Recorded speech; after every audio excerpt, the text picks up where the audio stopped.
प्रहार करो। आओ, मेरा प्रहार संभाल नहीं पाओगे। आओ,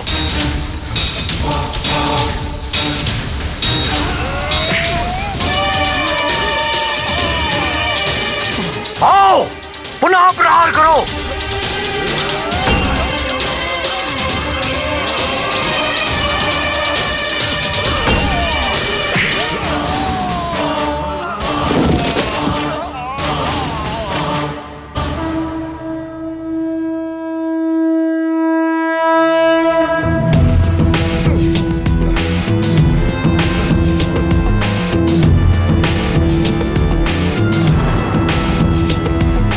पिताश्री,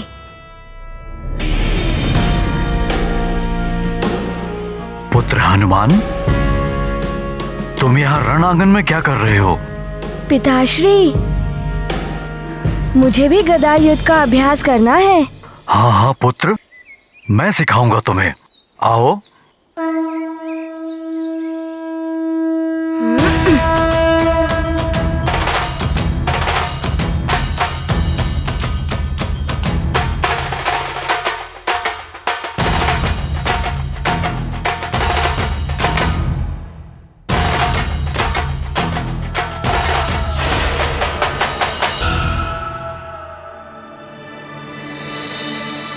क्या हुआ पुत्र? पिताश्री, मैं आपके साथ अभ्यास नहीं कर सकता। तुम मेरे साथ अभ्यास क्यों नहीं कर सकते? माँ कहती है कि युद्ध हो या युद्धाभ्यास, प्रतिद्वंदी को सदैव शत्रु के रूप में ही देखना चाहिए। मैं आपको शत्रु के रूप में नहीं देख सकता। युद्ध के लिए ये नीति आवश्यक है हनुमान। यदि प्रतिद्वंदी पर शत्रु समझकर प्रहार करोगे तभी युद्ध शिक्षा सीख पाओगे, और यदि शत्रु को मित्र समझकर प्रहार करोगे तो युद्ध क्षेत्र में तुम्हारी पराजय निश्चित है। आओ, मेरे साथ अभ्यास करो। जी पिताश्री।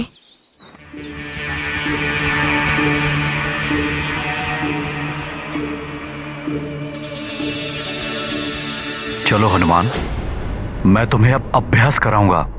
आज्ञा पिताश्री।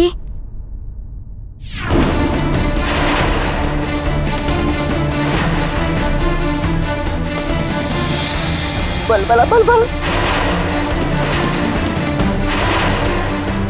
करो प्रहार।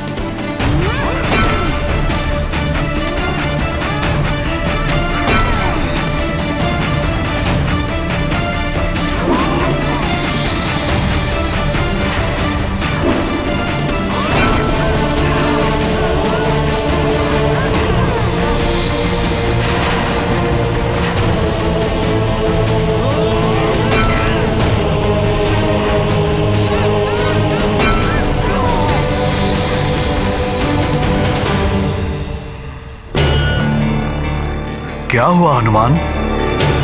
प्रहार क्यों नहीं कर रहे हो? अपनी माँ की बात स्मरण करो और प्रहार करो। युद्ध हो या युद्ध का अभ्यास, प्रतिद्वंदी को सदैव शत्रु के रूप में देखो।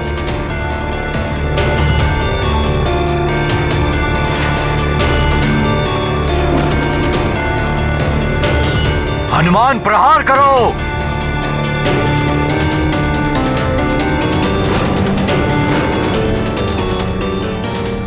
पूरी शक्ति के साथ प्रहार करो। जी पिताश्री। अब संभालिए मेरा वार।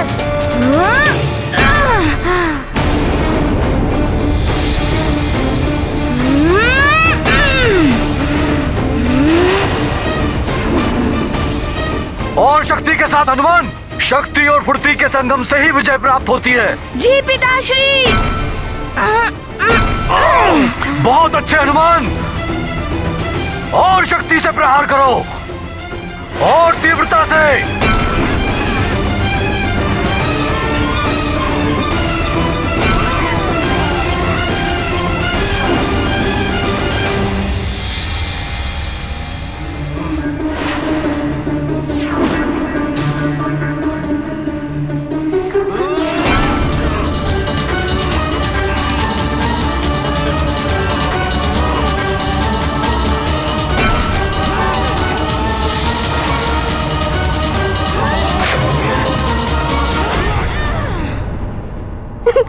बलबला बलबल, आनंद, अति आनंद। आनंद तो बहुत आ रहा है मार्जरी का, तू क्या आती बल? किंतु अधिक आनंद तो तब आएगा जब ये प्रहार सचमुच में पड़ जाएगा। बलबला बलबल। देखते जाओ अति बल, आगे आगे होता है क्या।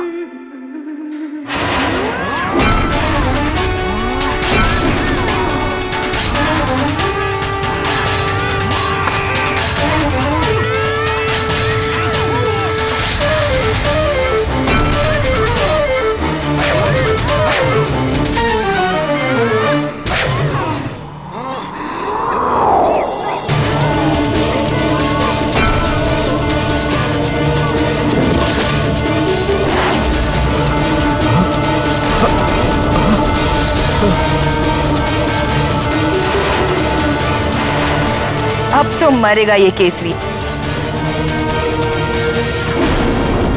वज्र की शक्ति है हनुमान की गदा में।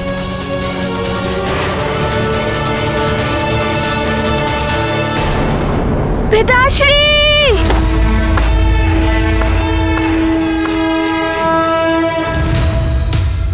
हनुमान या केसरी, कोई तो गया है मृत्यु के मुख में। लगता है पुत्र के हाथों पिता की मृत्यु हो गई। बलबला बलबल।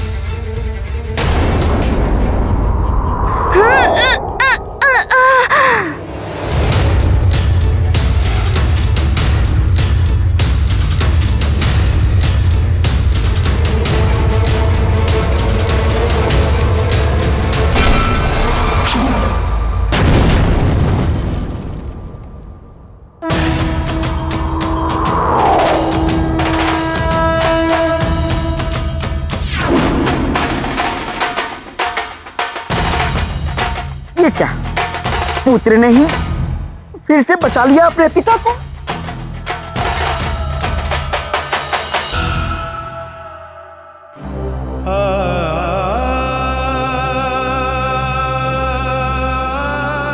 पिताश्री,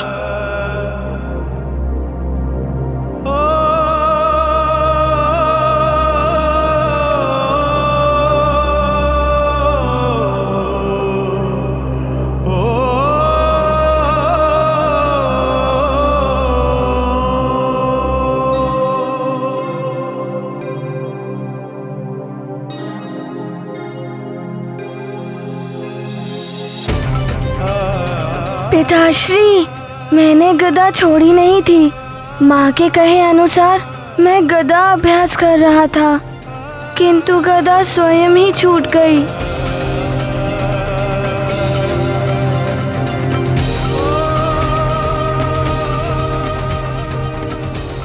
ये चाल तो विफल हो गई। कोई बात नहीं, फिर आएगा अवसर, फिर चलेंगे कोई नई चाल। पुत्र हनुमान, तुम्हारे जैसा पुत्र हो तो पिता पर कोई भी संकट नहीं आ सकता, किंतु पुत्र, युद्ध हो या अभ्यास, आवेश में आकर ऐसी घटनाएं हो जाती हैं।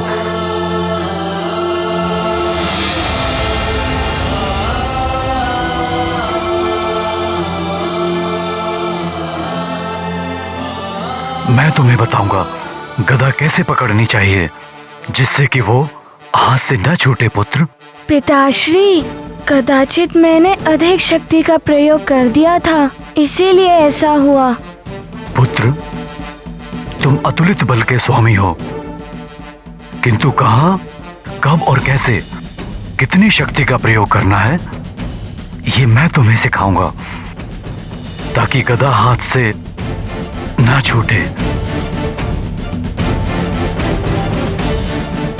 आओ पुत्र। जी पिताश्री।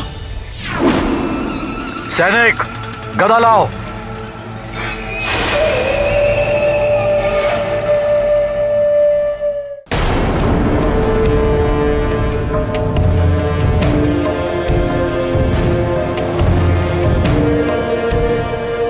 यहाँ से सभी ग्रह नक्षत्र दिख रहे हैं। बहुत सुंदर है यह अंतरिक्ष। शीघ्र ही अंतरिक्ष मंडल होगा मेरे अधीन। 9 ग्रह, 9 में से 3 ग्रहों की तो दशा पहले ही परिवर्तित कर दी है मैंने। शीघ्र ही ये शेष ग्रहों को भी अपनी दशा परिवर्तित करने के लिए विवश कर दूंगा मैं। मेरी मृत्यु का योग बना रहे थे ना तुम सब मिलकर, मंगल अमंगली कर दूंगा मैं तुझे। बुध, पृथ्वी पर प्रलय लाएगा तू। गुरु, देवों का हितैषी, मेरे गुरु ज्ञान निस्तेज हो जाएगा मेरी शक्ति के समक्ष। शनि, तुझे अपनी टेढ़ी दृष्टि पर बहुत अभिमान है ना? अब मेरी टेढ़ी दृष्टि से बच। सूर्य, तुझे तो मैं अपना द्वारपाल बनाऊंगा। और चंद्र, औषधियां और जड़ी बूटियों को धरती पर पोषण देने वाले, तू ही अब उनका नाश करेगा। एक तीर से 3 लक्ष्य साधूंगा मैं। ग्रहों को वश में करके अपना मृत्यु योग हटाऊंगा। पृथ्वी पर प्रलय लाकर सब कुछ समाप्त कर दूंगा, जिसके साथ अंत हो जाएगा उस नर अवतार का, नारायण का। फिर इस पूरी सृष्टि का नियंत्रण होगा मेरे हाथों में। समाप्त कर दूंगा मैं सब कुछ। रह जाऊंगा तो केवल मैं और मेरे लंकावासी, सब इस पुष्पक विमान में।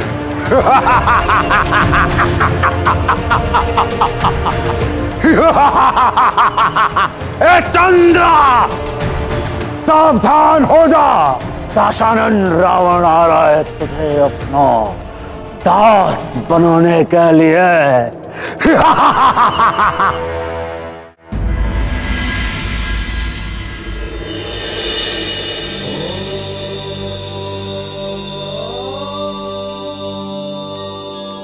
महादेव, रावण का उत्पात सीमाएं लांघ रहा है। यदि अभी उसे रोका नहीं गया तो अनर्थ हो जाएगा। महादेव, रावण के कहने पर शुक्राचार्य भी उसका साथ दे रहे हैं। इसीलिए शुक्र ग्रह ने अपना झुकाव विपरीत दिशा में कर लिया है, जिसके कारण पृथ्वी मुझ सूर्य ग्रह की ओर बढ़ गई है। हाँ प्रभु, पृथ्वी का तापमान अस्वाभाविक रूप से बढ़ता ही जा रहा है। और राहु और केतु भी असुर होने के कारण रावण का साथ दे रहे हैं। वो भी अपनी दिशा बदलकर अन्य ग्रहों के मार्गों में बाधा उत्पन्न कर रहे हैं। हाँ महादेव, मुझ मंगल ग्रह के मार्ग में आ रहा था राहु। यदि यही स्थिति रही प्रभु, तो ये सृष्टि असमय ही काल के गाल में समा जाएगी। और केतु मुझ बुध ग्रह के मार्ग में आ रहा था। देवेश्वर, रावण आपका भक्त है, अब आप ही उसकी इस विनाश लीला को रोक सकते हैं। देवाधिदेव, कुछ करिए, रोकिए रावण। वो चंद्र ग्रह की ओर बढ़ चुका है। महादेव, कुछ कहिए, हम सब बड़ी आशा लेकर आपके पास आए हैं। मेरा दिया हुआ वरदान देवताओं और जगत के लिए अभिशाप बन गया। मेरी मृत्यु किसी भी देव, दानव, नाग, किन्नर और आदि के हाथों ना हो सके। और नर एवं वानर? नर एवं वानर, वो तो तुच्छ हैं पर पितामह। उन्हें छोड़ सबसे अन्य अवध्य होने का वरदान चाहिए मुझे। तथास्तु। रावण ने नर एवं वानर दोनों से सुरक्षा पाली है। वो अपने मायावी सुरक्षा कवच के कारण अब वो सबसे अवध्य हो गया है। देवों, दिया हुआ श्राप और वरदान कभी वापस नहीं होते, इसलिए मैं विवश हूं। आप सबकी कोई सहायता नहीं कर सकता।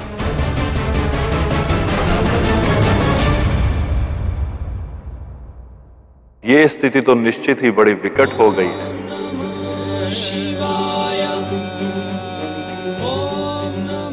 यदि प्रलय मच जाती है और रावण अपने पुष्पक विमान के द्वारा अपने परिजनों के साथ सुरक्षित बच जाता है, तब तो उसकी मृत्यु असंभव ही हो जाएगी। हाँ देवेश्वर, केवल आप ही रावण को रोक सकते हैं। देवों, विधि के विधान को कोई नहीं बदल सकता।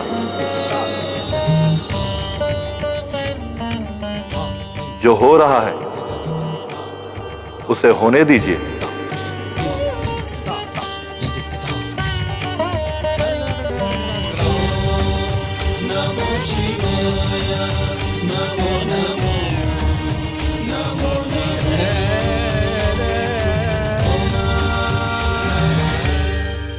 इस बार तो दोनों बच गए, किंतु दोनों के मस्तिष्क में विकारों के बीज तो बो ही दिए हैं मैंने। और एक दिन ऐसा आएगा ही जब ये विकार ही पिता पुत्र को एक दूसरे का शत्रु बना देंगे। किंतु लंकेश ने अपना कार्य आरंभ कर दिया है, इसलिए सबसे पहले आवश्यक है हनुमान को भवन में ही रोके रखना।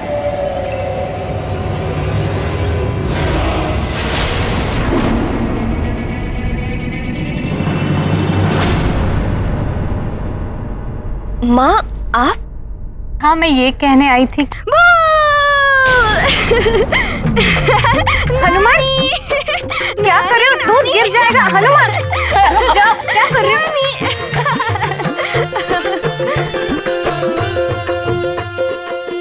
हाँ, आप कुछ कह रही थी? हाँ, मैं वो कहने आई थी।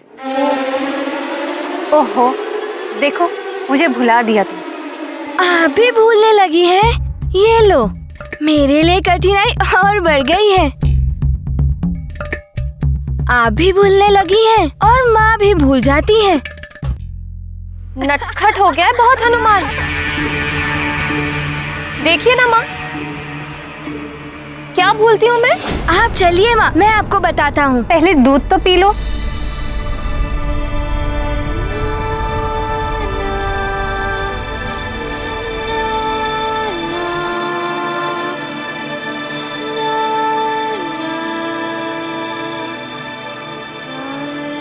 लीजिए नानी, हो गया। अब चलिए माँ। अरे पर बताओ तो, बात क्या है? माँ पहले बैठिए। अब बताओ, क्या भूली हूँ मैं?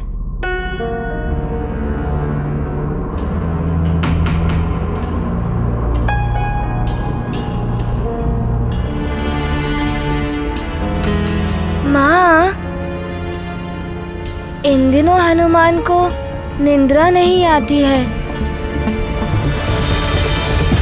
क्योंकि हनुमान की माँ उसे लोरी सुनाना भूल जाती है।